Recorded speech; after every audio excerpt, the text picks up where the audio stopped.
Hi, your reading buddy is back.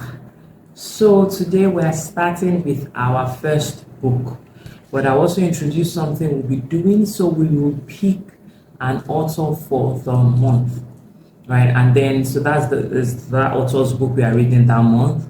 I'll just draw attention to the other things the author is doing. Basically, publicizing the good works the author is doing, drawing attention to their websites where you can also get their books and things like that. So our author for this month of November is John C. Maxwell. Most likely will span into December because the book we are reading is a lot. But our current author is John C. Maxwell. I'm sure you've heard about him. I would read from what Wikipedia says about him.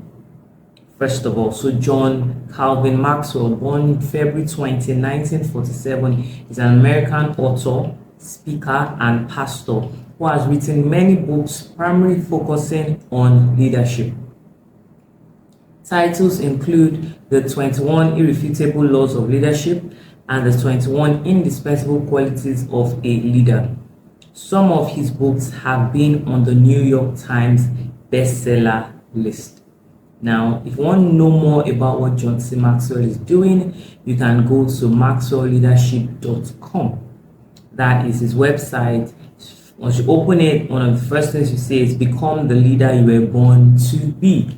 Creating positive change is the best way to test whether a person can lead well, and everyone deserves to be led well by guess who? John C. Maxwell. That's a quote by John C. Maxwell. And so they're saying, let them show you how. There are quite a number of things. In here, you can subscribe to their podcast. I do know that a number of podcast apps also have snippets of conversations or teachings by John C. Maxwell. I think actual podcast by John C. Maxwell. So I encourage you, check this out. He has a new book, John C. Maxwell, High Road Leadership. Want to check out some of these things. I've heard about John C. Maxwell for years. My father has his books. My husband has his books. I remember my father got me a leadership Bible written by John C. Maxwell. And I think that I learned things from there, and I do believe that John C. Maxwell is someone you can trust when it comes to it. He has had a track record, basically. That's what I refer to. For years now, John C. Maxwell has been out there writing good things. So he has a track record. I believe that he's someone you want to listen to and someone you can learn from. So when I went through Transformation Growth the coach then was SDJ. Shout out SDJ. So the book that I said I read that made me like, what have I been doing, is The 15 Invaluable Laws of Growth by John C. Maxwell. So it's only fitting that is the book we start with. I have one of his books here, 21 Qualities of Leaders in the Bible. And I'm sure if I look around in this house, there's going to be a lot more John C. Maxwell books. So we're going to start with this, the 15 Invaluable Laws of Growth. Live them and reach your potential. So today, in this video, I will read the introduction, and then I'll read the first law, which is the law of intentionality. So let's delve right in. Introduction. Potential is one of the most wonderful words in any language. It looks forward with optimism. It is filled with hope. It promises success. It implies fulfillment. It hints at greatness. Potential is a word based on possibilities. Think about your potential as a human being and you get excited. At least, I hope you do. What a positive thought. I believe in your potential just as much as I believe in mine. Do you have potential? Absolutely. What about unfulfilled potential? That phrase is as negative as the word potential is positive. My friend Florence Litawa, a speaker and author, wrote a story in her book Silver Boxes about her father who always wanted to be a singer but never was. She says he died with the music still inside of him. That's an apt description of unfulfilled potential. Not reaching your potential is like dying with the music inside of you. Since you are reading these words, I believe you have the desire to reach your potential. So the question becomes, how do you do it? I have no doubt that the answer is growth. To reach your potential, you must grow. And to grow, you must be highly intentional about it. This book is my effort to help you learn how to grow and develop yourself so you have the best chance of becoming the person you were created to be.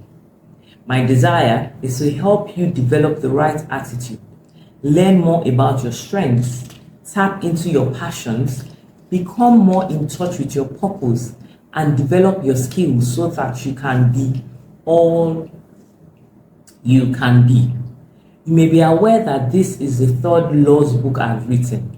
The first was developed to help leaders understand how leadership works so they could become better leaders. The second was to help people understand teamwork and develop stronger teams. This book is dedicated to helping you understand how personal growth works and to help you become a more effective and fulfilled individual. While it's true that I may include a few leadership insights along the way, you don't need to be a leader for this book to help you. You don't need to be a part of a team to grow, though it certainly helps. You just need to be a person who wants to grow and become better than you are today. What do I mean when I write about growth? That will be as unique as you are. To discover your purpose, you need to grow in self-awareness. To become a better human being, you need to grow in character. To advance in your career, you need to grow in your skills.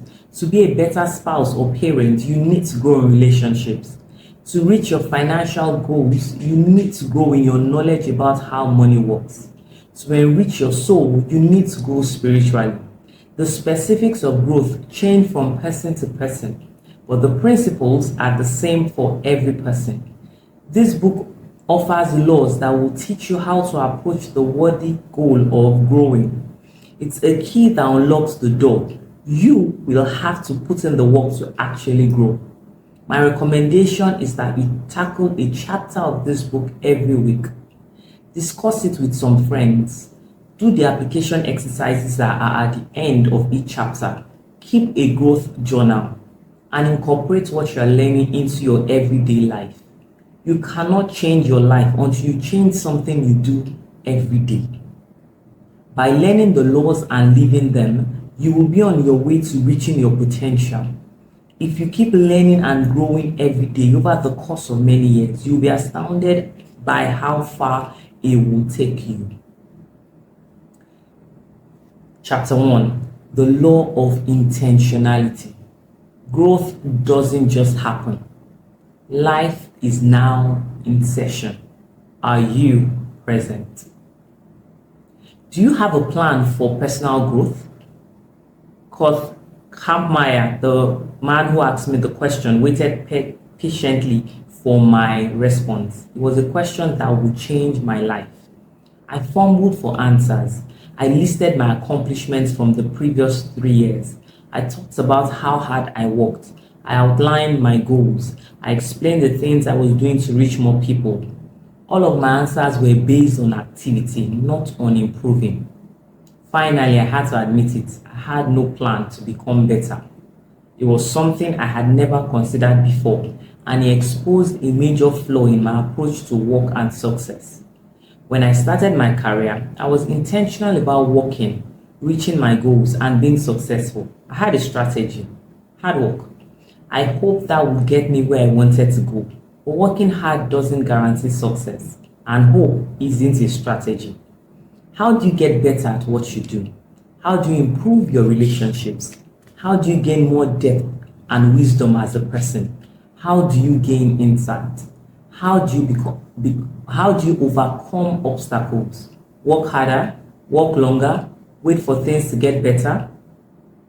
That conversation happened over lunch at a Holiday Inn restaurant in 1972. At the time, I had just been given the opportunity to move up in my career. I had been offered the best church in my denomination.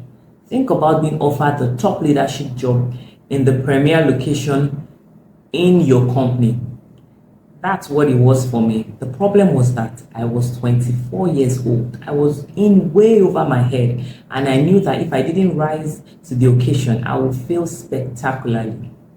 Kurt was a salesman who was selling a growth kit, a year-long plan with material designed to help a person grow. He slid the brochure across the table to me. It cost $799, which was nearly a month's salary for me at the time. My mind was racing as I drove home. I had believed that success would come to anyone who poured himself into his career. Kurt helped me to realize that the key was personal growth. Kurt helped me to realize that the key was personal growth. It occurred to me that if you focus on goals, you may hit goals, but that doesn't guarantee growth.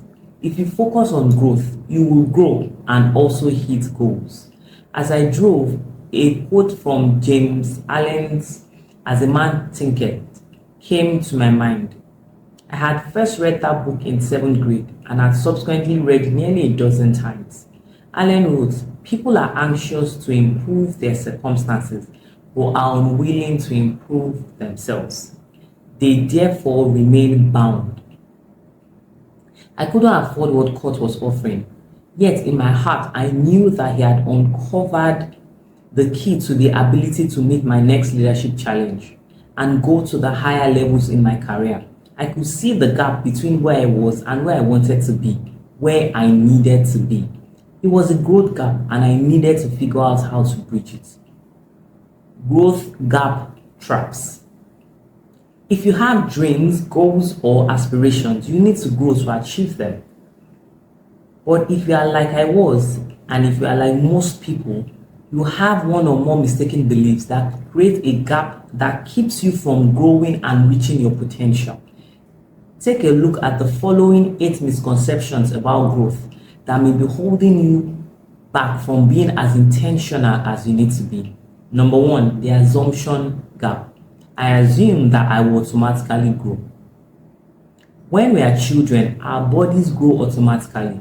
A year goes by and we become taller, stronger, and more capable of doing new things and facing new challenges. I think many people carry into adulthood a subconscious belief that mental, spiritual, and emotional growth follows a similar pattern. Time goes by and we simply get better. We are like Charlie Brown in Charles Schulz's Peanuts comic strip, who once said, "I think I've discovered the secret of life. You just hang around until you get used to it." The problem is that we don't improve by simply living. We have to be intentional about it.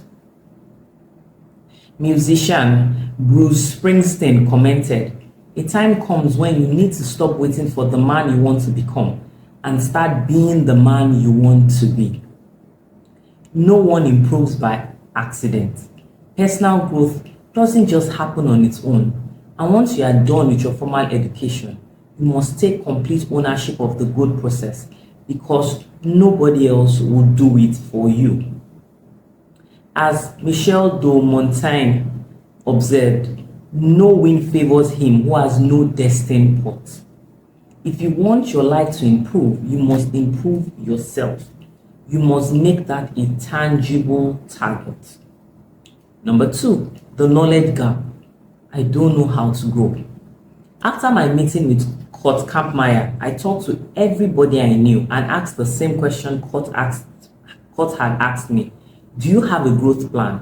I was hoping that somebody had figured this out and I could simply learn from him. Not one person said yes. Nobody in my world had a plan for growing and improving. I didn't know how to grow and neither did they. Designer, artist, and consultant Loretta Staples says, "If you are clear with what you want, the world responds with clarity." I knew what I wanted. I wanted to grow into the new job I was taking.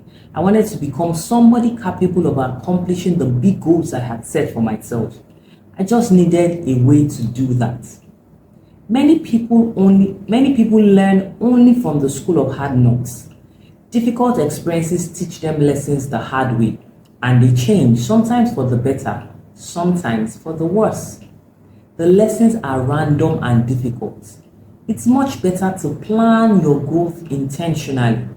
You decide where you need or want to grow. I take that again. You decide where you need or want to grow. You choose what you will learn and you follow through with discipline, going at the pace you set. After I met with Kurt and came to realize that I didn't know anyone else who could help me, my wife Margaret and I talked about ways we could scrimp, save, and go without to put aside $799. You have to remember this was before credit cards. I skipped lunches, we cancelled the vacation we had planned to take, we made do. It took us 6 months, but we finally did it. You can't imagine my excitement as I opened up the growth kit and started to flip through the 5 areas it covered: attitude, goals, discipline, measurement, and consistency. I look back now and I can see how basic those things were that the kit taught me, but that's what I needed. Learning those lessons opened the door of personal growth, a crack for me. And through that crack, I began to see growth opportunities everywhere. My world began to open up. I accomplished more. I learned more. I was able to lead and help others more. Other opportunities began to present themselves. My world expanded. Outside of my faith, the decision to grow has impacted my life more than any other.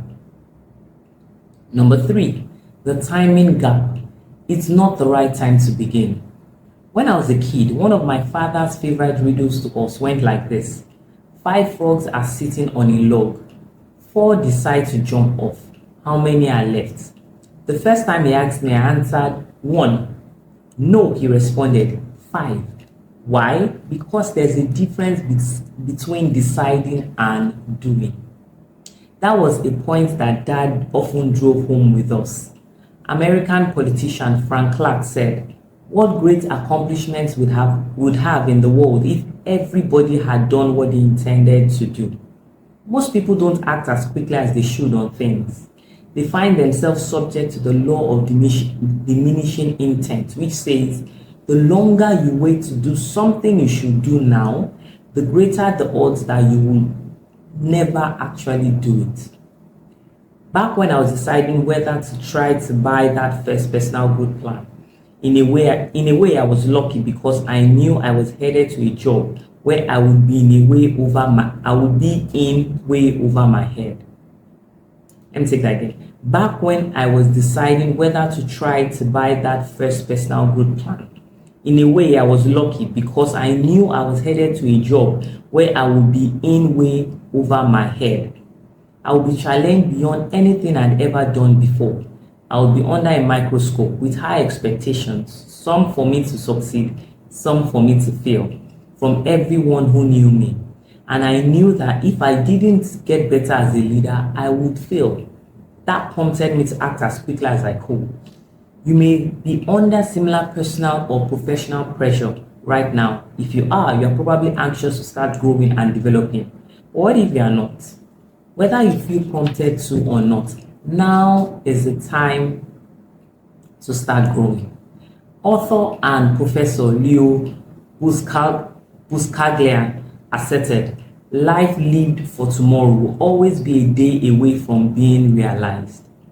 The reality is that you will never get much done unless you go ahead and do it before you are ready. If you are not already intentionally growing, you need to get started today. If you don't, you may reach some goals which you can celebrate, but you will eventually plateau. Once you start growing intentionally, you can keep growing and keep asking, what's next? Number 4, the mistake gap. I'm afraid of making mistakes. Growing can be a messy business. It means admitting you don't have the answers. It requires making mistakes. It can make you look foolish. Most people don't enjoy that. But that is the price of admission if you want to improve. Years ago, I read a quote by Robert H. Schuller, who said, "What would you attempt to do if you knew you wouldn't fail?" Those words encouraged me to try things that I believed were beyond my capabilities. They also inspired me to write the book Failing Forward. When I received the first copy of that book from the publisher, I immediately wrote a thank you in it to Dr. Schuler and signed it to him. And I made a trip to Garden Grove so I could present it to him and thank him for the positive influence he had on my life. The photograph that was taken of us on that day sits on the desk in my office as a reminder of his investment in me. If you want to grow, you need to get over any fear you may have of making mistakes. As author and professor Warren Bennis asserts, a mistake is simply another way of doing things. To become intentional about growing, expect to make mistakes every day and welcome them as a sign that you're moving in the right direction.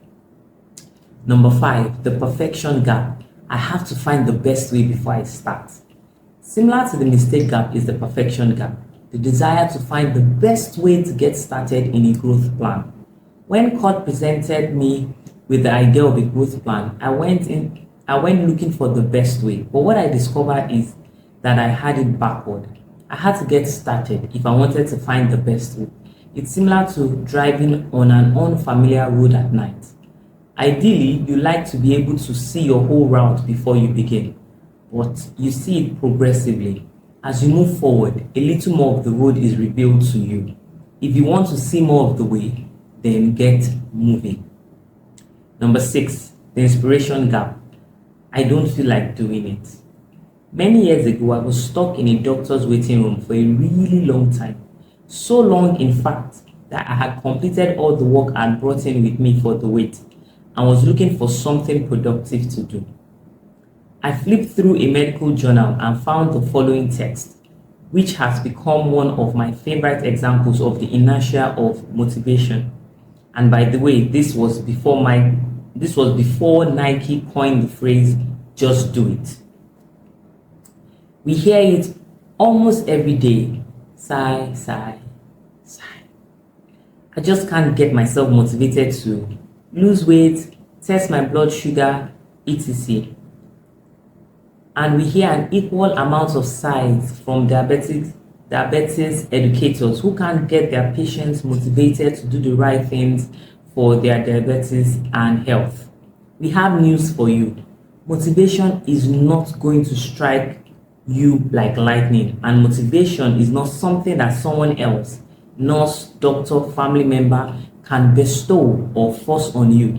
The whole idea of motivation is a trap. Forget motivation, just do it. Exercise, lose weight, test your blood sugar or whatever. Do it without motivation, and then guess what? After you start doing the thing, that's when the motivation comes and makes it easy for you to keep on doing it.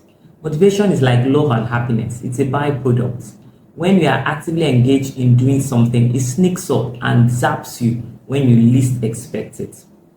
As Harvard psychologist Jerome Bruner says, you are more likely to act yourself into feeling than feel yourself into action. So act. Whatever it is you know you should do, do it.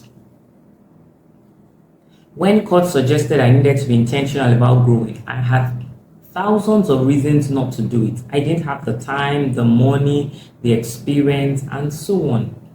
I had only one reason to do it. I believed I should do it because I hoped it would make a difference. That certainly didn't feel inspirational, but I started. To my astonishment, after a year of dedicated growth, I started to pass some of my heroes. My reason for putting in the work changed from getting started to staying with it because it did make a difference. After that, I didn't want to miss a single day. You may not feel inspired to aggressively pursue a growth plan if you haven't started yet. If that's the case, please trust me when I say that the reasons for growing far outweigh the reasons to start. Sorry, let me take that again. If that's the case, please trust me when I say that the reasons to keep growing far outweigh the reasons to start growing. And you discover the reasons to stay with growth only if you stick with it long enough to start reaping the benefits. So make a commitment to yourself to start and stick with it for at least 12 months. If you do, you will fall in love with the process and you'll be able to look back at the end of that year and see how far you have come. Number 7, the comparison gap. others are better than I am. Fairly early in my career, I attended an idea exchange with three other leaders in Orlando, Florida.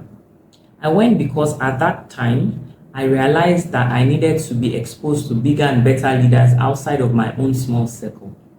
At first, when I arrived, I was intimidated. As we talked and shared ideas, it became clear very quickly that I was not in their league. Their organizations were 6 times the size of mine, and they had many more and much better ideas than I did. It felt like I was in over my head and trying to swim. Despite that, I was encouraged. Why? Because I discovered that great men were willing to share their ideas, and I was learning so much. You can learn only if others are ahead of you. The first 10 years that I was intentionally pursuing personal growth, I was always behind trying to catch up. I had to get over the comparison gap. I had to learn to become comfortable with being out of my comfort zone. It was a difficult transition, but it was well worth it. Number 8, the expectation gap. I thought it would be easier than this. I don't know any successful person who thinks growth comes quickly and climbing to the top is easy. It just doesn't happen. People create their own luck. How? Here's the formula: preparation, which is growth, plus attitude, plus opportunity, plus action, which is doing something about it, equals luck. I take that again. Preparation, growth, plus attitude, plus opportunity, plus action, doing something about it, equals luck. It all starts with preparation. Unfortunately, that takes time. But here's the best news. As Jim Rohn said, you cannot change your destination overnight, but you can change your direction overnight.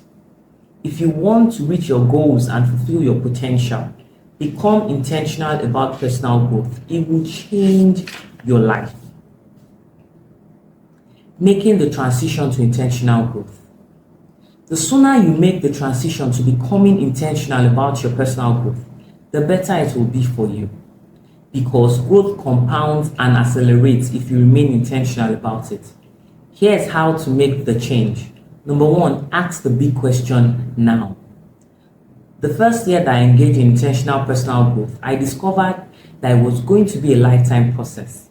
During that year, the question in my mind changed from how long will this take to how far can I go? That is the question you should start asking yourself right now, not that you will be able to answer it.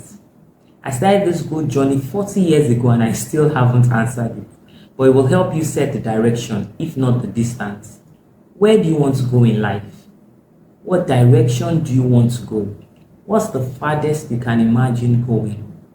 Answering those questions will get you started on the personal growth journey. The best you can hope to do in life is to make the most out of whatever you've been given. You can do that by investing in yourself, making yourself the best you can be. The more you've got to work with, the greater your potential and the farther you should try to go. As my dad used to say to me repeatedly when I was a kid, to whomever much is given, much shall be required. Keep growing your best so you can become your best. Number 2, do it now. In 1974, I attended a seminar at the University of Dayton where W. Clement Stone spoke on the subject of having a sense of urgency. Stone was a business tycoon who had made his fortune in insurance. His session was titled Do It Now. And one of the things he told us was this: before you get out of bed every morning, say do it now 50 times.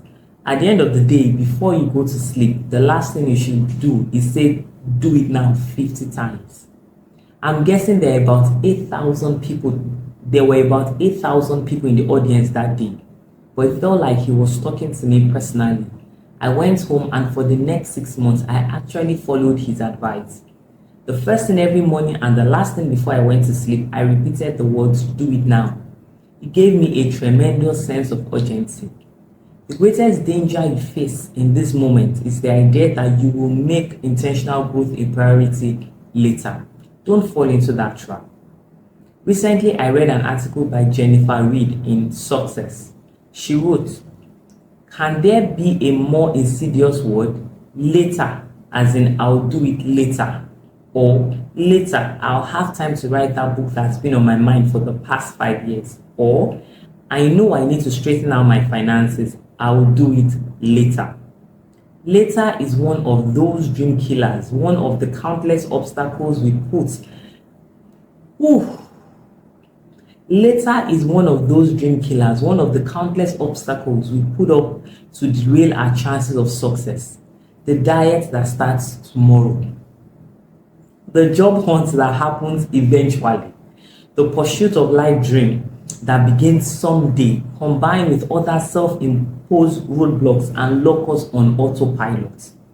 Why do we do this to ourselves anyway? Why don't we take action now? Let's face it, the familiar is easy. The uncharted path is lined with uncertainties. End of quote. By starting to read this book, you've already begun the process. Don't stop there. Keep taking more steps. Pick a resource that will help you grow and begin learning from it today. Number 3, face the fear factor. I recently read an article on the fears that keep people from being successful. The following 5 fears came into play: fear of failure, fear of trading security for the unknown, fear of being overextended financially, fear of what others will say or think, and 5, fear that success will alienate peers. Which of these fears most impacts you? For me, it was the last one, alienating my peers. By nature, I'm a people pleaser, and I wanted everyone to like me. But it really doesn't matter which fears affect you the most. We all have fears, but here's the good news. We also all have faith. The question you have to ask yourself is, which emotion will I allow to be stronger? Your answer is important because the stronger emotion wins. I want to encourage you to feed your faith and starve your fear.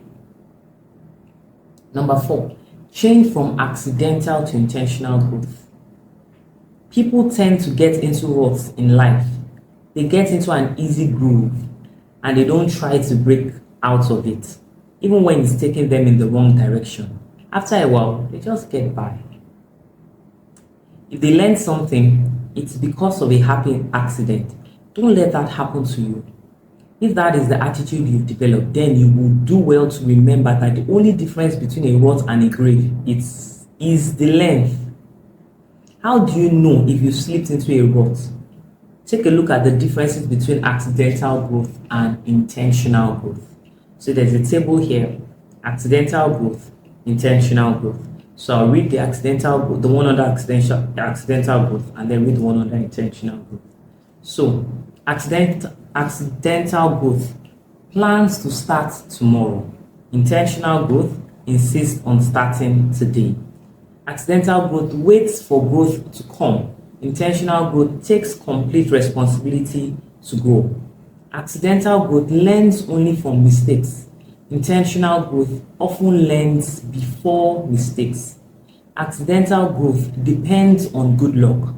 Intentional growth relies on hard work. Accidental growth quits early and often. Intentional growth perseveres long and hard. Accidental growth falls into bad habits. Intentional growth fights for good habits. Accidental growth talks big. Intentional growth follows through. Accidental growth plays it safe. Intentional growth takes risks. Accidental growth thinks like a victim. Intentional growth thinks like a learner. Accidental growth relies on talent. Intentional growth relies on character. Accidental growth stops learning after graduation. Intentional growth never stops growing. Eleanor Roosevelt said, "One's philosophy is not best expressed in words. It is expressed in the choices one makes. In the long run, we shape our lives and we shape ourselves. The process never ends until we die, and the choices we make are ultimately our own responsibility." If you want to reach your potential and become the person you were created to be, you must do much more than just experience life and hope that you learn what you need along the way. You must go out of your way to seize growth opportunities as if your future depended on it. Why? Because it does. Growth doesn't just happen, not for me, not for you, not for anybody. You have to go after it. Now, this is the application section. Applying the law of intentionality to your life. This is where I encourage you to get a growth journal and respond to these questions. So question 1, which of the gaps identified in the chapter have caused you to neglect growth? Which of the gaps discussed in the chapter have caused you to neglect growing the way you perhaps could have? Number 1, assumption gap. I assume I will automatically grow. Number 2, the knowledge gap. I don't know how to grow. Number 3, the timing gap. It's not the right time to begin. Number 4, the mistake gap. I'm afraid of making mistakes. Number 5, the perfection gap. I have to find the best way before I start. Number 6, the inspiration gap. I don't feel like doing it. Number 7, the comparison gap. Others are better than I am. And then the expectation gap. I thought it would be easier than this. Now that you have gained insight about the gaps, what strategies can you create and implement to help you bridge the gaps? Write a specific plan for each gap that applies to you and take the first step of that plan today. Number 2, most people underestimate the unimportance of nearly everything in their lives. They get distracted. As a result, they put growth on the back burner. And if they do grow, it happens accidentally instead of intentionally. Take a look at your calendar for the next 12 months. How much time have you specifically scheduled for personal growth? If you are like most people, your answer will be none. Or you may have planned to attend one event in the coming year. That's not going to cut it. Rework your calendar so you have an appointment with yourself for personal growth every day, 5 days a week, 50 weeks a year. You might be thinking, what? I don't have time for that. That's probably true. Do it anyway. If you want to succeed, you need to do whatever it takes. Get up an hour early. Stay up an hour later. Give up your lunch hour. Put in extra time on the weekends. If you don't, you will have to prepare to give up your dreams and any hope of reaching your potential. And lastly, number 3, start now. No matter what time of the day you are reading these words, make a commitment to start growing today. Give that first hour before you go to sleep tonight. Put in the time today and for the next 5 days. You probably won't feel like doing it. Do it anyway. The law of intentionality. That was a lot. There are times I literally felt like jumping and shouting, and I'm like, God. I will put in the comment section some suggestions, right? So this video is no longer than it should. Just do it. Bye.